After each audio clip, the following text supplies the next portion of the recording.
Hey, welcome to the Digital Remodeler Podcast. I'm Carl Willis. So glad you have chosen to join us today. And with me is Derek Isaac, and he is a coach here in the contracting space. His company is Rapid Results Creators. And thanks for joining me today. Great to be here, Carl. Really looking forward to chatting with you. Excellent. Yeah, looks like you have company today as well. Yeah, cat will jump up every now and then. Fantastic. So, Derek, tell us a little bit about your journey, how you got into this space, how you got into the coaching side. I know you actually have a contracting background, so let's talk a little bit about that. Yeah, definitely. Not uncommon to a lot of contractors out there. I started on the tools at a fairly young age. I mean, my dad was a beekeeper actually, but learned a lot of kind of the general hands-on work, working around the farm there and doing that kind of stuff, which translated into me starting in trades businesses. Was a laborer, worked my way up to a crew leader, and I got on with the framing crew. Really enjoyed rough carpentry framing. That was kind of my thing. Crew of guys, outside and hammering walls and then roofs and putting all that stuff together. So I did that for a short period of time. The business that I was with ended up kind of transitioning, and it gave me an opportunity to start my own subcontracting framing company. So started my business, I don't know what it was, maybe 15 years ago, something like that now. Um, and then we grew.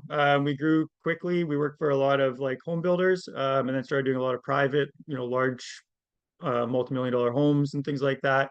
And then transitioned into general contracting and renovations and some real estate investing and all those good things, and continued to grow the business. And then around 5, 6 years ago, I was already sort of mentoring some small business owners and other people just through networking, and got connected with an organization that provided support for new business owners. So that was sort of my first entry into coaching and consulting, and really enjoyed it and got some great results for clients, and have just grown that now into my full-time practice of the Rapid Results Creators, which I help contractors. My big thing is systematize their business, build processes, systems, and all that stuff that I wish I would have done a lot earlier than I did. And as our audience knows, is quite the undertaking to build out and build out processes and systems for business. So that's kind of the short and sweet version of my background and where I am at today. Okay, perfect. Well, let's talk about that. So, in this growth journey, talk me Yep. through some of the stages of growth. So as you Mm. watch contractors, they hang their shingle out, they're ready to go to work, got their Yeah. tools. Where do Mhm. they go from there? What are kind of the chapters you see them go through? Yeah, I mean, it's very exciting at the beginning, and you work hard. Um, Typically, I would say, you usually have probably an assistant or maybe a few employees, depending on the business that you have or what have you. I mean, a lot of my clients, even now, they run fairly large businesses and just kind of subcontract a lot of the work to trade partners and things like that. So, but yeah, typically at the beginning, you're running around, you're getting things going. It's fun and exciting, but it's also a hard stage because people don't really know you. You're new to everything. It's all kind of you got to figure a lot of stuff out for the first time. So that stage can last, anywhere from a year to multiple years. And then usually there comes a point where all the hard work starts to get the grind wheel going or the flywheel running, and you start getting referrals and your marketing starts to come into play. And sooner or later, you kind of get more busy than you might like to be, generally. And at that point, it's about you kind of go from being an operator to being a team builder, and now you've got to facilitate bringing maybe an admin person. You get accountant, bookkeeper on the team, maybe a marketing company. You bring in your field crew guys, and you sort of build out the company that way. So that's usually about the second stage. The kind of the third stage, I would say, is where you're ready to have a project manager, and that's really where you kind of put on your entrepreneur hat, and now you're not you're not tied to the field. You're not managing the projects directly. Maybe you're still managing a few projects, but you have a project manager that you've handed off a lot of that management style work. And then at that point, you can really become like a business builder. And I find that stage is a really hard transition for a lot of contractors to get to, because usually they've got to that second stage just through, for lack of a better term, piss and vinegar and getting things done and that. And they don't really have those systems and processes or the maybe skill set to lead a team, and then handing what they're doing off to a project manager or an admin person is really difficult because they don't have any standards or anything documented. It's just kind of the way they've always done it, and it kind of creates a mess if you bring people into a business that is unorganized. So that's often kind of the stage of where I help contractors, is where they've done well for themselves. They probably have a field crew, but now they want to bring in like managers and kind of build out the system so they're not so overwhelmed and just putting out fires every day. Okay, perfect. So let's kind of talk through that. Like, Mhm. what do you find are the common breaking points where the things just Yeah. the wheels just start to come off? Mhm. What are some of those common points that these business Yep. owners are having to address? There's two kind of main ones. The one that I really ran into and was a really hard point for me in my career was scaling too fast and growing too quickly, because you're good at what you do, you build a reputation, that flywheel starts turning, and all of a sudden you start getting larger projects, you get more people interested, you bring on a whole bunch of work, and you grow very fast. Like we tripled our revenue in 1 year, which just seems like a good thing, but in hindsight, uh, I did not have the ability to manage a business of that size, and I didn't have the systems or processes in place to make sure that we were financially stable and that we're actually profitable. And I ended up making less money, even though we're doing triple the revenue than I was doing previously. Just doing my trades business and smaller renovations and stuff like that. So that's a thing where things can really break, is where you try to scale too quickly and you don't have a business that can support. I attribute it to a foundation. I call it your system's foundation.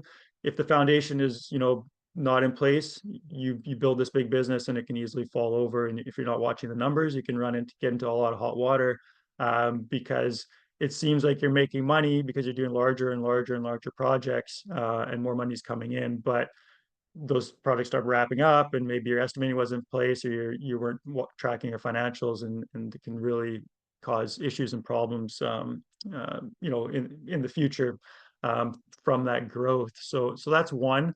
Another common breaking point that I see, even with very experienced contractors, is that their marketing is really not in place very well, because again, maybe they've done great work and they've kind of built up to a level where referrals are working, but there's a lot of ups and downs.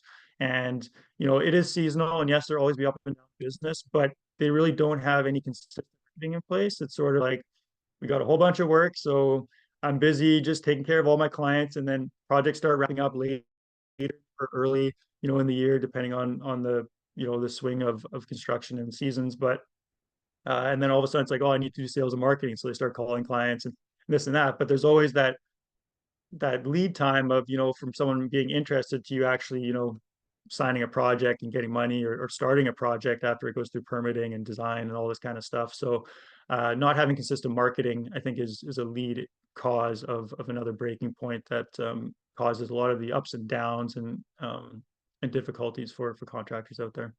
Good. Yeah, Derek, you brought up a couple of things I kind of want to step back and unpack a little bit. One Yeah. of the things you brought up is sometimes you can grow too fast. Mhm.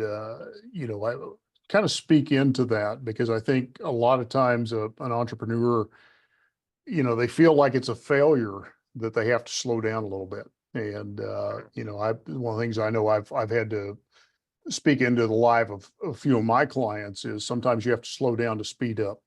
Uh, Mhm. Yeah. and so if you can, delve into that a little more, when do you know it's time that maybe we need to pull the reins back a little bit? Yeah. And Mhm.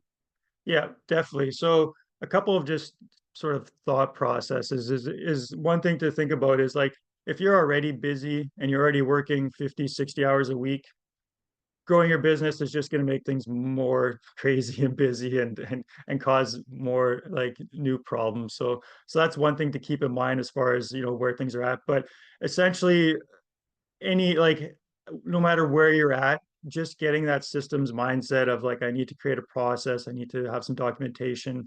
It's always a good idea, and it really does compound over time. Once you get kind of one thing in place, it gets easier for the next one, and you free up some time for this and that. A lot of time we think we just need to hire someone to take care of something and then we'll have free time.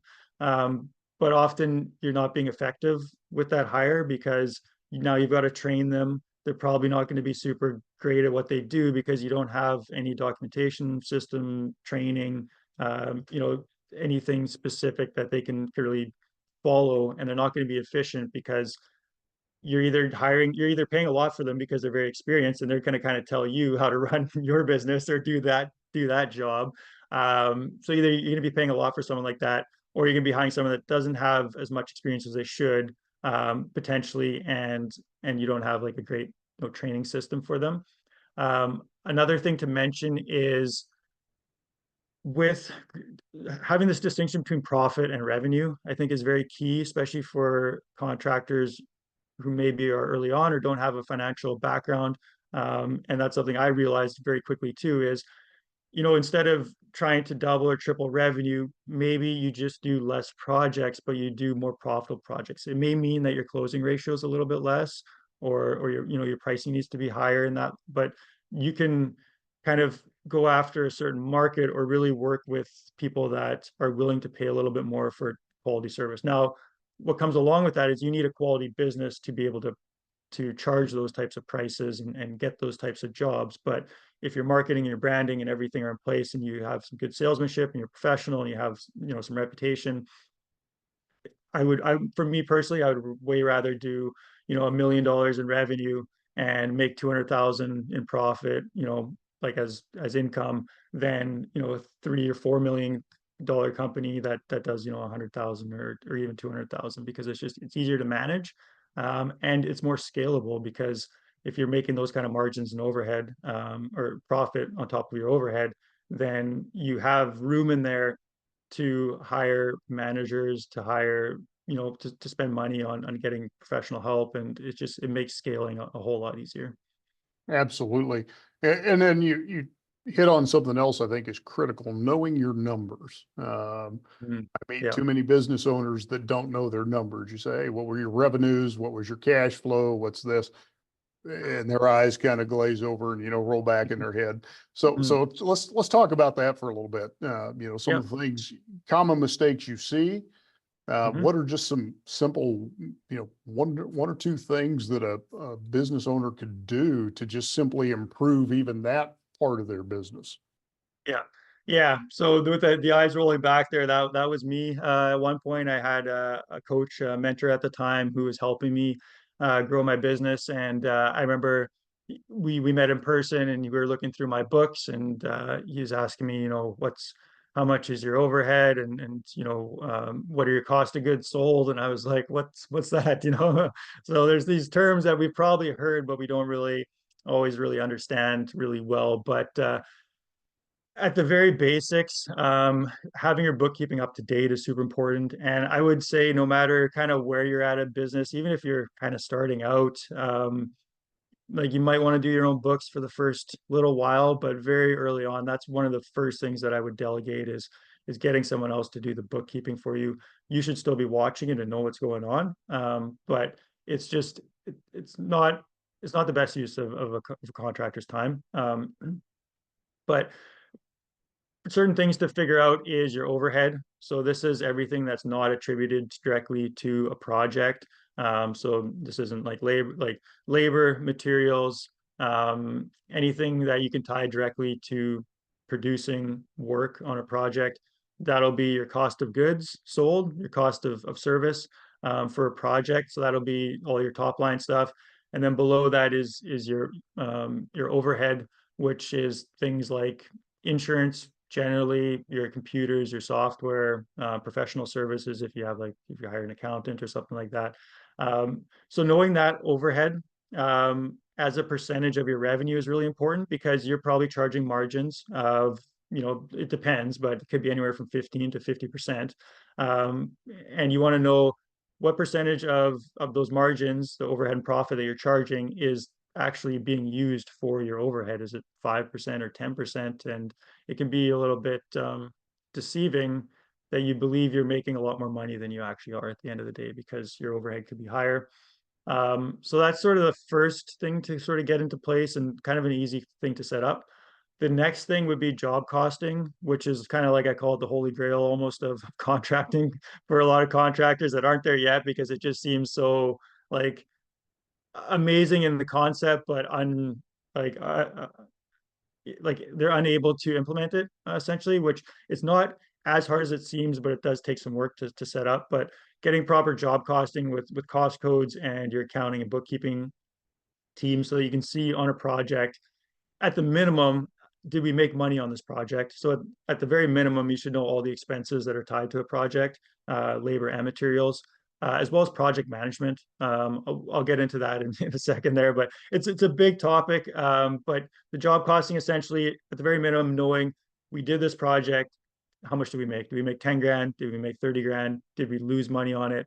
That'll give you at least a good baseline of what you're, which projects are profitable. And then you can kind of go back historically and say, why did this happen? So the next kind of level of job costing is like, okay, where did we go over labor as opposed to what we estimated? Did we go over on framing or flooring or whatever, right? So it gives you this kind of this loop of being able to go back to historicals and see, what did we estimate? What did the project, how much did we make on the project or spend on the project? And where did we make money? Where did we lose money? So that's a big one. But like I said, at the very least, just knowing project by project, if you made or lost money. And then common mistakes, estimating is huge. So my big thing, people often hear in real estate, you make money when you buy, not when you sell.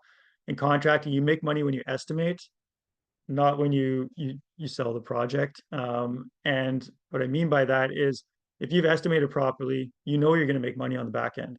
Like, unless things go horribly wrong, which if they do, you should have contingencies anyways, that the client, will be paying for it unless you royally messed up or something like that. But that aside, if you've done your estimating properly and you got a good system there, you know that you will be profitable and you will be able to produce a project at good margins and make money on it. So it really does start with the estimating. And some common mistakes, I know I'm going on here because there's just a lot that goes into it. But there's a lot of components, and they all work together. Project management is a big one. So charge for your project management. Don't put it in your margins. The reason for this is there's multiple, but the main ones is you don't really know how much you're spending on project management. And this is management of if you're doing it, your time on a project. So you're probably going to be spending at least 1 to 3 hours a day managing a project, depending on the size. You should say, if this is a 6-month project, how many days am I going to be on this project? How many hours per day am I going to be managing this project? Multiply by your project management fee. That could be anywhere from 70, 80 to 100, $120 an hour. And that is how much you should have a line item as project management. The problem I see is a lot of contractors will put that in their markup, so the client doesn't really see it. And I know some people get pushback on this, but everybody, if you're going to hire someone, you want someone who can manage a project, so they should be charging for project management. And the pricing is still going to be relatively the same. It's just now you've broken it out, so you know how much you're spending on your project management. And the second point is, when you want to hire a project manager, now you have a line item budget for that project manager. So it's like $30,000 to build this home or whatever. Now you can easily hire a project manager, and you've already estimated projects in a way that you can have someone else managing the project. So those are some big ones that are fairly easy to get into place. Just takes a little bit of implementation.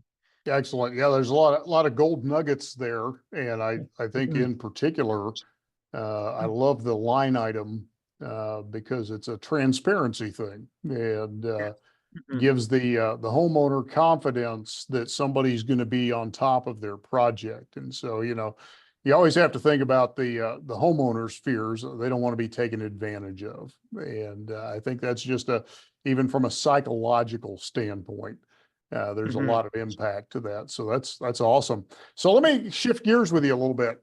Yep. At what point should a contractor be considering bringing a coach into their world? Yeah. You mentioned there came a point in time where you brought a coach in and they started Yep. asking you questions that your eyes were rolling into the back of your Mhm. head. So Yeah. what point do you think that becomes very critical for a contractor? Mhm. Yeah, I've had multiple coaches throughout my career, especially for when I'm, changing stages or going in new directions. So I think no matter where you are at in your career, a coach is just going to get you there faster. They're going to open up new worlds and ideas and just give you insights that you won't get or will take you forever to figure out. Just because, I mean, they've been there, they've done that generally, but also because they're just working with so many different businesses too, that they can really see things in a new light and from a perspective that you kind of inside the business generally can't, won't have that same insight. Um, so as far as like timing, I believe pretty much is, whatever stage you're in. If you're just starting out and maybe, getting like a specific coach or mentor, you're just not quite there as far as like affordability or things like that. Generally, the return on investment, I mean, is going to outweigh for any good coach, greatly outweigh whatever investment you make. But there's always like at the very least, just be reading books, be learning from videos, and just continue, to be improving yourself and learning. I think that never ends and never stops for anybody, no matter what. As far as like finding a coach, even when you're starting out, if you're not ready to like hire a coach, my advice is that you reach out to any business owners, this could be past employers, anybody that you respect that looks like they've got, good business and has some experience, and just ask them to go for lunch or coffee. And it doesn't have to be a formal thing, but just ask them, hey, I'm starting my business, or, hey, like, we've been in business for 5 years now, and I'm looking for some help and guidance. Do you mind if I reach out to you here and there? Or we maybe grab a coffee every quarter or something like that. So that's it. At the very least, you should have someone like that in your life. If you want to add fuel to the fire and really make progress, then yes, hire a coach, and they will save you years of time typically. That's the way that I look at it, and provide insights that you would not have got. And there's so many other benefits. Like with my coaching programs, I don't need to get into everything, but I mean, there's lots of trainings, there's templates, there's all this done for you stuff that's taken years to perfect and systematize, like, a contracting business. And it's essentially kind of like a franchise, level system where it's like, this is how to operate. These are the processes. This is software. This is how you should be thinking. It's just like someone's already done all that hard lifting for you. So why not, take advantage and get some help with specific things. And then there's so much other stuff too, as far as like connections and just other opportunities that come along with coaching. So uh, Excellent. yeah, I wouldn't operate without a coach, and I would suggest other business owners don't either. Yeah, that's two of us. I attribute my greatest success to coaches and mentors, Mm-hmm. bar Yep. none. And so Mm. you Yep. broached a couple of things. Let's dive into if you were to Yep. make a recommendation, top two or three books you think any Mhm. contractor should read if they're going to be serious about growing their business. Exactly. I love this question. I read a lot. Don't want to toot my own horn here, but I've read a lot of books and love reading and learning. But the top two that are my top recommendations for contractors, first and foremost, is Profit First by Mike Michalowicz. Mm. That's a wonderful book on finances, and the reason I love it is because it's so simple. It's really an easy, and it's a easy way to manage your finances that can be explained within probably 15 minutes or so. Obviously the implementation, there's parts to it there, but it's a great way to track your finances, make sure you're profitable, and kind of not run into some of those hot water issues that I mentioned before. So definitely check that one out. The other one is The E-Myth by Michael Gerber. Another wonderful, kind of really foundational book on how to build functions and roles and systems inside a business. But again, it's the concepts are easy to understand. It makes sense. It's very story based with the new business owner, and like many of us, got overwhelmed and tried to grow the business, and things kind of, the wheels fell off and stuff like that, and how to do it differently, and how to think about a business and the structure of it so that you can facilitate the growth that you want without going crazy. Good. And then, when you talk about finding, mentors and coaches, what do you think a person should be looking for? What should a contractor be looking for in a good coach or mentor? Yeah, definitely. So I would say they should have knowledge, and have done, what you want to do. Not that they need to do, like, have the exact business or have done exactly what you want to do, but they should have some real life experiences in what you want to be doing with your business. Look for a track record. How long have they been coaching, and what are some of the success of their clients?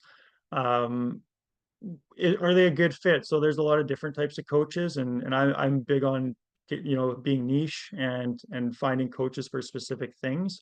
Um, when you're starting out, general business coach is definitely helpful, but as you grow, there's going to be certain aspects of ways that you want to grow, whether that's maybe you want to grow your leadership.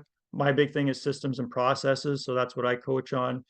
Um, there's coaches, I mean, for a number of different things. So you kind of want to figure out, I guess, what direction you want to take the business, and what what's going to be important for you now, and then see if you're a good fit for them and they're a good fit for you to work together long term. And be a long-term thinker. Is this someone that I could coach with and can take me over the next year, 2 years, or 3 years to the place that I want to be? I think those would be some big parts of it. Good. You broached something there that I think we need to land on for a minute. Mhm. Long-term thinking. Yeah.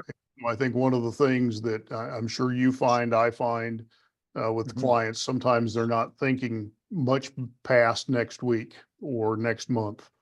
And I think it's critical, and maybe you can speak into this, getting clear on what's the end game. Where are you trying to get to with your business? What do you want to accomplish with it? Because to me, that guides the trajectory of Yeah. what's my next best step. If Mhm. this is my end result, then this step makes sense. This one doesn't make sense. If you can talk a little bit about that as well. Yeah, definitely. So there's, having that alignment with the long-term future, it makes life so much easier. It gives you more energy, more passion, more purpose when you know what you're going for and where you want to get. And it'll help you not be so stuck in the day to day and every day and making decisions for, how do I bring in the next client so I can get some money and cash flow, and, just be stuck in that kind of that cycle, on and on and on. And so this is an early conversation I have with clients. We do like an initial assessment to see exactly where their business is at, and where their life and everything is at. And then the next stage is like, where do you want to be in 1 year and 2 years and beyond? And really knowing that gap, be really hard and truthful about yourself. Are things working? What's not working? What are your strengths? What are your weaknesses? Getting really knowledgeable of, whatever things at now, and then, where do you want them to be? What's the future vision? And then why do you want that future vision? A lot of times you only go one level deep of like, oh, I want to be, I want to have a $3 million company or $5 million company. Okay, well, why? What's that going to get you? Well, then, I can have some time for my kids, or I can go on vacation, or at that point I could sell my business and retire or whatever. So okay, but so then what are you going to do after that? So going a few levels deep and getting pretty clear on like, what does it really mean for you? How would you feel? Those kind of things. And then once you have those two kind of those posts, now these are the steps. And that's what we kind of lay out. These are the steps, because often we try to do everything at once, and we're just trying to run and hustle as fast and as hard as we can. And it's really, you end up chasing your own tail a lot of the times and not being effective. So having that clear vision, and then it's like, okay, what's the most important? What's the most, biggest opportunity that you have right now?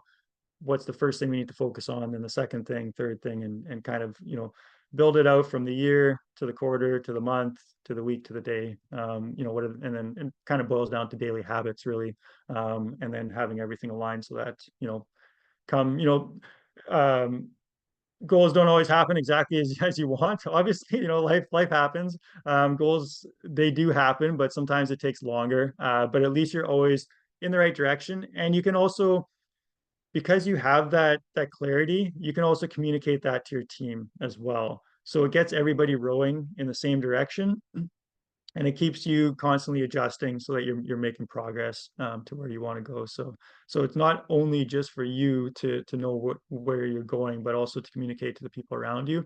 And it brings people into your world, and you'll have better culture inside your company. You'll probably keep employees longer. Not that you need to tell them exactly like every little goal that you have, but when they know that there's, a purpose, and that everyone's, aligned, towards a common goal, that it really brings the team environment into your company. Excellent. So Derek, with, technology evolving, especially artificial intelligence, Yeah. what do you see that doing in the systems and processes Mm. roles with the contractors you work with? Is it making life easier like everybody says it should? Yeah. Is it making it more complex? What do you see kind of happening in the environment right now? Yeah. I think overall it's definitely a win, and it's essentially making things easier for contractors. And I kind of have to chuckle a little bit almost sometimes with how the progress of AI, of what we thought it would do and what it's actually doing. And it's really made writing and, some of the programming and accounting and that kind of stuff almost easier and more like attainable. And some of the soft skills, like all the human kind of connections and management of schedules and contracts and all that stuff, it's almost at a premium, I think, for contractors. It's a very good skill set to have. The ways that I see AI so far really taking an impact is a lot in the marketing side of things. Copywriting is a huge one. So now, instead of having to sit down and take 20-30 minutes to write an email or a blog post or whatever, AI can do it in a fraction of a second. So um, it's still very wide as far as, if you're not trained in it, or if you don't really understand how to give it right input, then the output's not going to be great. So I think a lot of people that are kind of getting new into it don't really see the opportunity and don't really understand how to make it effective. But really, it's about putting a lot of really great inputs. And I know we've talked about this previously, about having an ideal customer or client of the people that you want to work with. If you can have that, and you put that into AI and then ask it to make certain marketing materials, it can pull a lot of, that information about your ideal customer client that you want to work with, and, create copy for social media or blog posts or emails and stuff like that based off your input. So that's a big way that things are changing. I think it's really just making life easier overall. It's still like a long way to go, although it's evolving really quickly, and I'm pretty excited to see kind of where things go. So I think uh, it's saving a lot of time, essentially, and it's maybe a little bit of the Wild West right now, as far as, everyone's sort of coming on board, and people are at different stages, and there's like everything else, there's different levels to it. But that's what I've seen so far. Perfect. So Derek, if somebody wants to connect with you, what's the best way they can do that? Yeah, definitely. So the best thing is just to go to our website, rapidresultcreators.com, and that's kind of the hub. From there, you can get connected with all our social media, resources, got some free downloads and stuff. If you want to connect on a call to learn more about our programs and some of the work we do with clients, then you can do that there. And then beyond our website, just checking out our YouTube channel, Rapid Result Creators, on YouTube. That's where I share a lot of my how-tos and tips and different things on how to systematize construction businesses. Fantastic. Any final thoughts you have for the audience today? Yeah, my big thoughts are don't delay on building systems in your business. Your future self will thank you so much. Yeah, if you find you're putting out fires and things are unmanageable and you're kind of stressed out and worried, go to the root cause. Often it is, lack of a process or a system. Putting out fires is great, but you want to figure out who's making the fires or why the fires are starting in the first place, and create systems around that. And it's a virtuous cycle. Tip for that is have a time every week where you're working on your business. If you read the E-Myth, like I mentioned, you'll understand what working on your business as opposed to working in your business is. But block out an hour, 2 hours a week, whatever you can do. Keep that like it was a meeting with your best client you ever had, because you are your best client and the most important person for your business. And just work on your business, build a system, build a process, learn how to do it if you can't, or get some help for it. But make time in your life to do the things that really matter. Excellent. Well, Derek, thanks for joining me today and for our time together. It's been a great interview, and look forward to talking with you again in the future. Thanks so much, Carl. It's been great.